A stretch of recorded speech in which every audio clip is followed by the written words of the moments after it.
Shalom Bapak Ibu Saudaraku, kita bersyukur kita dipertemukan di hari Rabu pagi ini. Tentu itu adalah anugerah dan berkat dari Tuhan buat saudara dan saya. Mari kembali kita maknai kebaikan Tuhan ini lewat kesediaan kita untuk menerima firman-Nya. Mari kita berdoa saudaraku.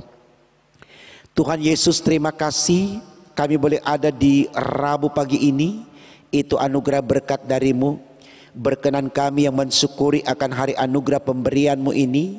Dengan bersedia menerima firman-Mu, Engkau urapi agar lewatnya firman yang kami baca dan renungkan menjadikan kami semakin kaya di dalam hikmat, akal budi, pengertian dan iman yang teguh. Dengan demikian itu akan menjadi kekuatan bagi kami untuk memerangi hidup ini, dan kami akan selalu menjadi orang-orang yang baik seperti yang Engkau inginkan. Untuk apa yang kami minta ini Tuhan, berfirmanlah, karena kami sedia mendengarkannya. Demi Yesus Tuhan kami, amin. Saudaraku, bacaan Alkitab kita di Rabu pagi ini merupakan bagian pertama, karena di bagian kedua itu kita akan bersama-sama juga mendengarkan tema khotbah yang sama dalam ibadah keluarga nanti malam, yaitu melindungi yang lemah. Di pagi diambil dari kitab Keluaran 21 ayat 22 sampai 25. Demikian firman Tuhan.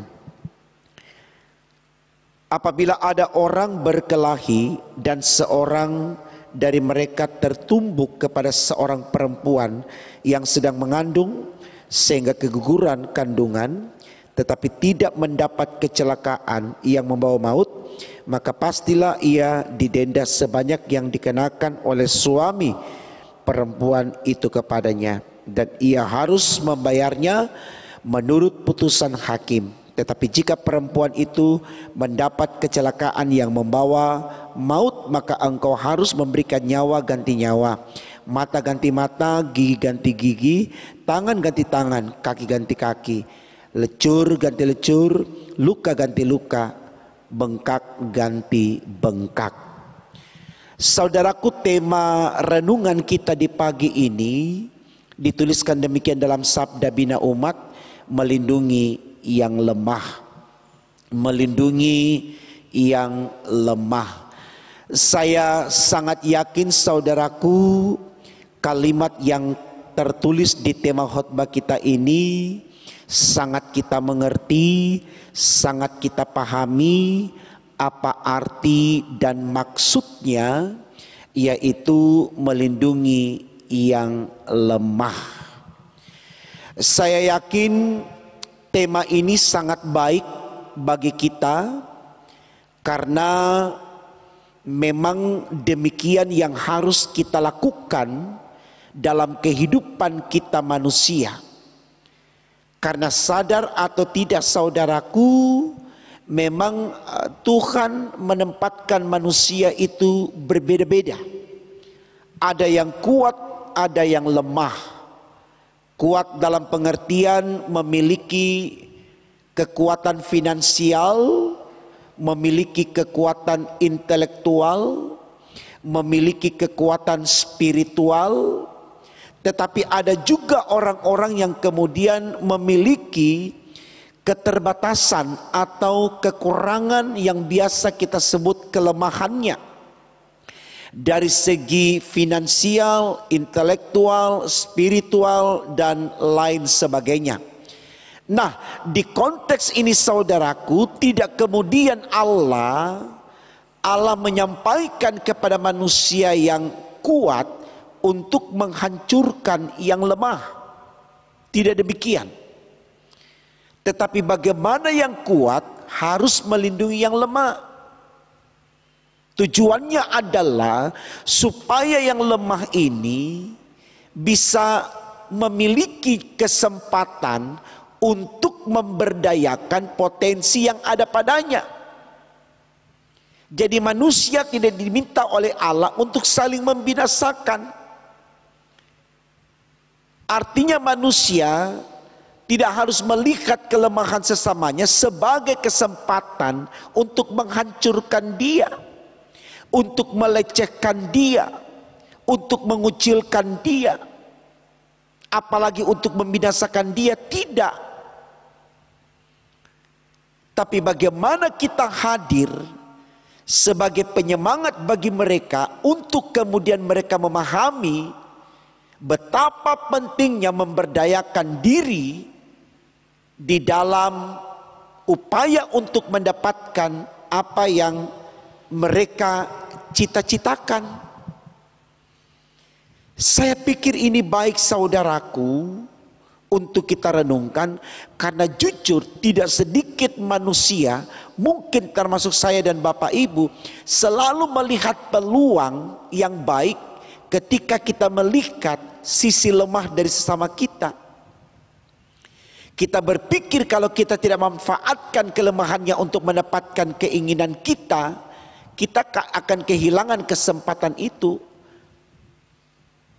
Padahal saudaraku, kalau kita mau jujur, sekuat apa yang kita bangun untuk memanfaatkan kesempatan yang ada karena melihat kelemahan orang lain untuk mendapatkan keuntungan bagi kita, sampai kapanpun keberhasilan yang kita raih dengan cara-cara yang jahat seperti itu tidak akan membahagiakan kita. Tidak akan membuat kita benar-benar mengalami sebuah kemenangan yang akhirnya membawa kita kepada kebahagiaan. Tidak. Karena tidak akan ada orang yang bahagia di atas penderitaan orang lain.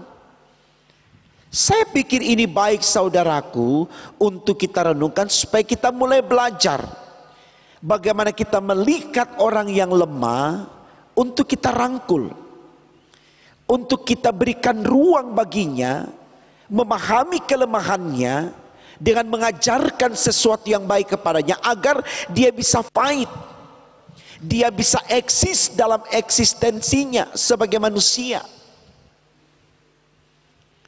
Lain persoalan kemudian saudaraku, kalau kemudian yang lemah, yang sudah diberikan perhatian, diberikan ruang untuk bisa membenahi dirinya, tapi tidak memanfaatkan kesempatan itu dengan baik,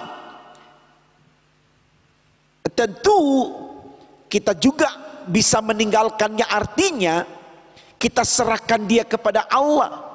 Karena tidak mungkin kemudian saudaraku kita hanya ada di situ dan untuk dia sampai selama-lamanya. Artinya saudaraku, mau dikatakan kepada kita, kalau kemudian dalam kelemahan kita, kita mendapatkan dukungan, kita mendapatkan spirit, kita diberi ruang untuk memperbaiki diri kita, manfaatkan itu dengan sebaik-baiknya. Karena saudaraku, tidak sedikit juga orang yang lebay, karena merasa disayang, merasa diperhatikan, dikasih kesempatan, lalu kemudian dia ogah-ogahan dengan berpikir sederhana. Ah, saya kan dikasihi, saya kan dibaikin, tidak mungkin dia jahatin saya, biarin aja. Ini yang terjadi kepada bangsa Israel, sehingga Allah menyebut mereka sebagai bangsa yang tegar tengkuk, bangsa yang bebal. Karena bangsa Israel selalu berpikir, Tuhan kita kan Tuhan penyayang, Tuhan pengampun, bikin jahat aja. Nanti kalau dia sudah murka atau dia marah, kita datang kepadanya. Begitu dia baik lagi, kita lari. Begitu dia marah, kita datang lagi. Begitu dia baik, kita lari lagi. Ini tindakan yang tidak betul. Kalau kita sudah dikasih kesempatan, kita sudah mendapatkan kepedulian, kita manfaatkan itu untuk memperbaiki diri kita. Jadi saudaraku, melindungi yang lemah bukan kemudian memanjakan yang lemah, semakin membuat yang lemah bodoh. Tidak, melindungi yang lemah dalam pengertian berikan semangat kepada yang lemah untuk bisa memahami kekurangannya. Karena seseorang yang dibekali dengan sesuatu yang baik, pasti akan dia bisa menopang hidupnya, dia akan bisa membekali dirinya.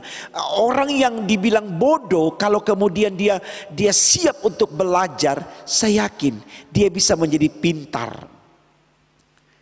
Jadi jangan kemudian juga kita plesetin tema khotbah ini melindungi yang lemah. Betul-betul kita hanya menjaga, memeluknya, tidak memberikan dia kesempatan untuk bagaimana memperbaiki dirinya, supaya dia tidak lemah lagi, dan ketika dia kuat dia juga mampu membantu orang lain.